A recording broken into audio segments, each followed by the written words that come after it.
Self-mutilation is something that's more prevalent in young women, but is increasingly frequent with young men as well.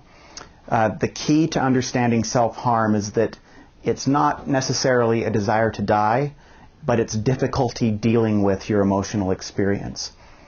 Some people who cut say that by focusing the pain into something physical, they're able to relieve emotional pain, and that in a strange way, the pain feels good to them. It's a release.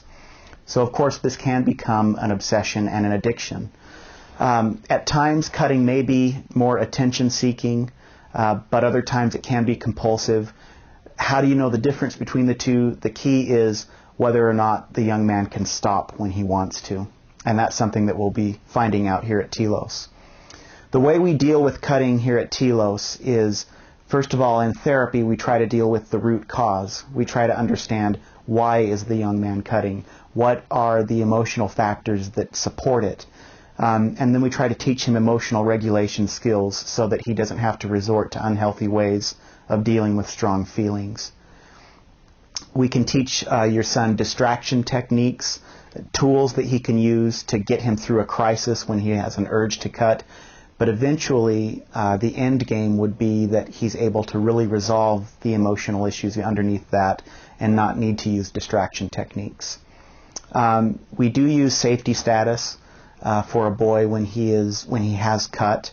We use this as a precaution, not a punishment. One of the things that's important to remember is, although cutting is scary and it pushes those buttons for most parents, it's something that we can't necessarily ensure that they won't do. Kids who are really committed to cutting, they can be ingenious in the ways that they use. Pencil erasers, nails, paper clips, little bits of plastic that they find on the ground. There's always a way to injure yourself if you're determined to. So the best thing that you can do is to follow our lead in what we do, and that is, don't be an alarmist. Your emotional flood when you find a cut is like gasoline on the fire. What you want to do is approach treatment in a composed way, in a nice, stable, calm way. You can be honest about how you feel about the cutting as you address that in therapy, but don't react with a really hot or extreme emotional response when you do find that cutting. Little by little, we'll get through it, we'll get to the bottom of it, and we'll work through it to where your son won't need that anymore.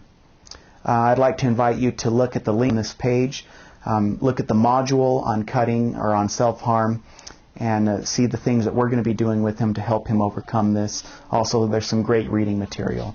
Thank you.